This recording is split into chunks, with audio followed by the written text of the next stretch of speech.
여러분, 지도에서 사라진 마을이 있다면 믿으시겠어요? 12년 동안 미국, 프랑스, 일본, 중국, 독일까지 모든 나라가 포기한 그 땅에서 기적이 일어났습니다. 나미비아 북부 피오르 마을, 하늘도 버렸다고 말하는 그곳에서 한국의 한 사람이 만들어낸 이야기죠. 3번의 실패, 2년의 기다림, 그리고 마침내 터져나온 생명의 물줄기. 오늘 이 이야기를 끝까지 들으시면 왜 기억이 기적을 만드는지 아실 거예요. 작지만 강한 나라 대한민국. 이 채널은 엄청나게 성장할 채널이니 미리 구독과 좋아요, 알람 설정 부탁드립니다. 피오르 마을, 이곳은 나미비아 북부에 있는 작은 마을입니다. 하지만 지도에서는 찾기 어려워요. 왜냐하면 12년째 우물 굴착에 실패하면서 사람들이 하나둘 떠나고 있거든요. 마을 촌장은 이렇게 말했습니다. 이곳은 하늘이 버린 곳이다. 정말 절망적인 상황이었어요. 이 마을에는 아말라 노단이라는 34세 여성이 살고 있습니다. 그녀는 마을의 유일한 교사이자 세 아이의 어머니죠. 매일 아침 아말라는 아이들을 깨우면서 고민에 빠집니다. 과연 이 마을에서 아이들이 제대로 자랄 수 있을까? 물이 없으니 농사도 지을 수 없고 아이들은 매일 몇 시간씩 걸어서 물을 길어와야 했거든요. 미국이 왔다가 갔습니다. 프랑스도 마찬가지였어요. 일본의 대형 건설 회사도 손을 들었고 중국의 굴착 전문가들도 고개를 저었습니다. 독일의 정밀 장비까지 동원했지만 결과는 같았어요. 모래와 암석만 나올 뿐 물은 한 방울도 나오지 않았거든요. 마을 사람들은 이제 체념하고 있었습니다. 선진국들도 포기한 마을에서 더 이상 무엇을 기대할 수 있겠어요? 아말라는 매일 밤 잠들기 전 같은 생각을 했습니다. 아이들을 위해서라도 이 마을을 떠나야 할까? 하지만 이곳은 그녀가 태어나고 자란 곳이었어요. 할머니와 할아버지의 무덤이 있는 곳이기도 했죠. 그렇게 쉽게 떠날 수는 없었습니다. 그런데 어느 날 먼지 구름과 함께 낡은 트럭 한 대가 마을에 도착했어요. 차량 옆면에는 한국이라는 글자가 적혀 있었습니다. 마을 사람들은 또 다른 외국인들이 왔구나 하며 별로 관심을 보이지 않았어요. 어차피 며칠 후면 떠날 테니까요. 트럭에서 내린 사람은 이지후라는 한국인이었습니다. 그는 민간 국제개발 엔지니어 출신이었는데 과거 코이카에서 일했던 경험이 있었어요. 이지후는 마을을 둘러보며 조용히 말했습니다. 여기서 한번 해보겠습니다. 마을 사람들은 반신반의했죠. 그동안 수많은 전문가들이 왔다 갔는데 이 한국인이 뭔가 다를까? 첫 번째 굴착이 시작됐습니다. 이지후와 그의 팀은 며칠 동안 열심히 땅을 팠어요. 하지만 결과는 역시 실패였습니다. 물은 나오지 않았고 한국팀 내부에서도 아무래도 여긴 안 되는 곳입니다라는 말이 나왔어요. 아말라는 이 광경을 지켜보며 또 한 번 실망했습니다. 하지만 이지후는 포기하지 않았습니다. 그는 우회 굴착이라는 새로운 계획을 세웠어요. 직선으로 파는 대신 비스듬히 파서 지하 수맥을 찾아보겠다는 것이었죠. 마을 사람들은 이미 여러 번 실망을 겪었기 때문에 큰 기대를 하지 않았습니다. 그런데 아말라의 막내딸 노마가 이지후에게 다가왔어요. 노마는 손바닥만 한 작은 목걸이를 이지후에게 건네며 말했습니다. 이건 물이 나올 때까지 지니고 있어요. 그 목걸이는 노마가 가장 아끼는 보물이었어요. 할머니가 만들어주신 것이었거든요. 이지후는 그 목걸이를 받아들며 마음이 뭉클했습니다. 이 작은 아이가 자신에게 얼마나 큰 믿음을 주고 있는지 느꼈거든요. 꼭 물을 찾아드리겠습니다라고 약속했어요. 하지만 현실은 냉혹했습니다. 두 번째 굴착도 실패로 끝났고 결국 한국팀은 철수를 결정해야 했어요. 떠나는 날 이지후는 노마에게 목걸이를 돌려주려 했습니다. 하지만 노마는 고개를 저으며 말했어요. 언젠가 다시 오실 거잖아요. 그때까지 가지고 계세요. 이지후는 그 목걸이를 가슴에 품고 마을을 떠났습니다.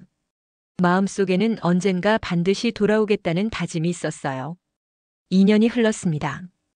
피오르 마을은 더욱 황폐해졌어요. 사람들이 하나둘 떠나면서 마을은 거의 유령 마을이 되어가고 있었습니다. 아말라도 아이들과 함께 이 마을을 떠날 준비를 하고 있었어요. 더 이상 버틸 수가 없었거든요. 그런데 노마의 상태가 점점 나빠지고 있었습니다. 영양실조와 오염된 물 때문에 눈이 침침해지기 시작한 것이죠. 아말라는 매일 밤 울면서 외부의 도움을 요청했어요. 하지만 아무도 답해주지 않았습니다. 이미 모든 나라가 포기한 마을이었으니까요. 그런 어느 날 멀리서 먼지 구름이 일어나는 것이 보였습니다. 트럭 2대가 마을로 향해 오고 있었어요. 아말라는 처음에는 별로 신경 쓰지 않았습니다. 또 다른 지원단체가 왔다가 며칠 후 떠날 거라고 생각했거든요. 하지만 트럭이 가까워지자 아말라의 심장이 뛰기 시작했습니다. 그 차량 옆면에는 분명히 한국이라는 글자가 적혀 있었어요. 그리고 트럭에서 내린 사람은 바로 이지후였습니다. 그는 노마의 목걸이를 여전히 가지고 있었어요. 이번엔 우리 방식대로 해보겠습니다라고 이지후가 말했을 때 아말라는 눈물이 났습니다. 정말로 돌아온 것이었어요. 이번에 이지후가 가져온 장비는 이전과 달랐습니다. 새로운 드릴과 함께 한국의 스타트업이 개발한 초소형 음파 탐지기가 있었어요. 이 장비는 지하 깊은 곳의 물소리까지 들을 수 있다고 했습니다. 마을 사람들은 반신반의했지만 이번에는 뭔가 다르다는 느낌이 들었어요. 이지후는 이번에는 마을 주민들과 함께 작업하기로 했습니다. 우리 혼자서는 안 됩니다. 여러분이 함께 해주셔야 해요라고 말했죠. 아말라도 매일 작업 현장에 나와서 도왔고 다른 마을 사람들도 하나둘 합류했습니다. 노마는 매일 이지후의 드릴 옆에 앉아 있었어요. 눈이 많이 나빠진 상태였지만 귀는 더욱 예민해져서 땅속 소리를 잘 들을 수 있었거든요. 이번엔 꼭 살아있는 물소리를 듣게 해주세요라고 노마가 기도하듯 말했을 때 모든 사람들이 마음이 뭉클했습니다. 드릴은 점점 깊이 들어갔습니다. 30m, 50m, 70m.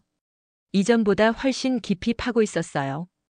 음파 탐지기는 계속해서 지하의 상황을 분석하고 있었고 이지후는 한국에서 가져온 최신 기술로 물길을 추적하고 있었습니다.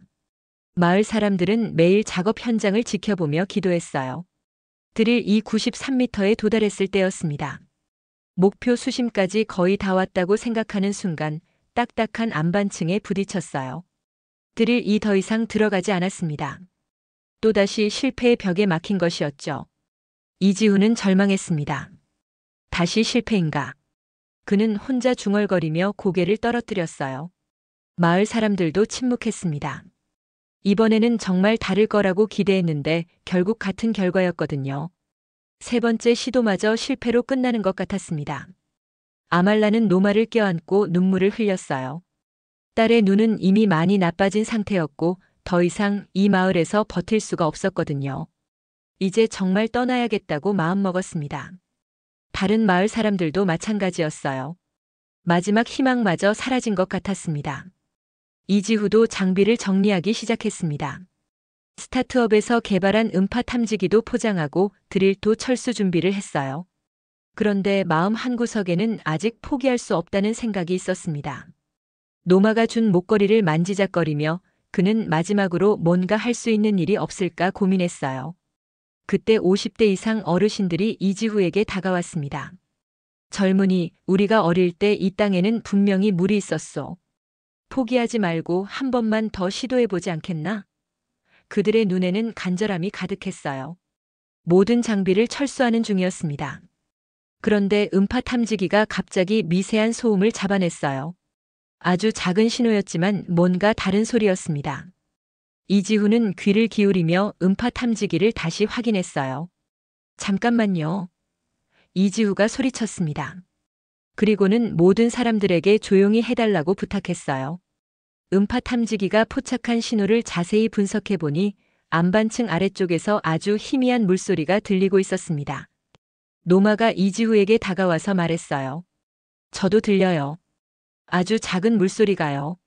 시력을 잃어가는 노마의 청력은 다른 사람들보다 훨씬 예민했거든요. 이지후는 결심했습니다. 한 번만 더 정말 마지막으로 시도해보겠다고요. 이지후는 눈을 질끈 감고 드릴을 다시 가동했습니다. 안반층을 뚫는 것은 정말 어려운 일이었어요. 드릴날이 부러질 수도 있고 장비가 망가질 수도 있었습니다. 하지만 포기할 수 없었어요. 펑. 갑자기 드릴 이 안반층을 관통했습니다. 그리고 쾅. 지하에서 맑은 물줄기가 솟아올랐어요. 처음에는 흙탕물이었지만 점점 맑아지면서 정말 깨끗한 물이 나오기 시작했습니다. 노마가 두 손으로 물을 받아 마시며 울부짖었어요. 물이에요. 정말 물이 나왔어요. 마을 사람들은 모두 환호했습니다. 아말라는 무릎을 꿇고 하늘에 감사 기도를 드렸어요. 12년 만에, 정말 12년 만에 피오르 마을에 물이 나온 것이었습니다. 물이 나온 후 피오르 마을은 완전히 달라졌습니다. 이지후는 단순히 물만 찾아주고 떠난 것이 아니었어요. 마을 재건을 위해 학교를 복구하고 식수 정화장까지 설치해 주었습니다. 떠났던 사람들도 하나둘 다시 돌아오기 시작했어요. 마을 입구에는 특별한 조형물이 세워졌습니다. 노마가 이지후에게 준 목걸이 모양의 조형물이었어요. 그리고 그 아래에는 이런 문구가 새겨져 있었습니다. 이 우물은 한국의 기억이 지켜낸 약속입니다. 아말라는 이제 희망을 가지고 아이들을 키울 수 있게 되었어요. 노마의 눈도 깨끗한 물과 좋은 영양 덕분에 조금씩 나아지고 있었습니다. 마을에는 다시 웃음소리가 돌아왔고 아이들은 학교에서 꿈을 키워나갔어요. 이지후가 마을을 떠나는 날 아말라가 그에게 말했습니다. 기술이 만든 게 아니라 기억이 멈추지 않았기에 생긴 물입니다. 정말 그랬어요. 이지후가 노마의 목걸이를 2년 동안 기억하고 그 약속을 지키려 했기 때문에 기적이 일어난 것이었습니다. 세상의 모든 선진국이 포기한 땅에서 한국의 한 사람이 만들어낸 기적. 그것은 첨단 기술만으로는 불가능했어요. 기억하는 마음, 포기하지 않는 의지, 그리고 약속을 지키려는 신념이 있었기에 가능한 일이었습니다. 기억해주는 사람이 있을 때 기적은 늦더라도 온다는 것을 피오르 마을이 증명해 주었습니다. 지도에서 지워졌던 마을이 기억 속에서 살아남았고 한 사람의 약속이 한 마을의 물이 되었어요. 이것이 바로 우리가 기억해야 할 진짜 한국의 모습입니다. 작지만 강한 나라, 약속을 지키는 나라, 끝까지 포기하지 않는 나라 말이죠. 당신의 구독은 우리의 진짜 이야기를 세상에 알리는 힘이 됩니다. 다음 내용도 궁금하시다면 구독과 좋아요, 알람 설정 꼭 잊지 마세요.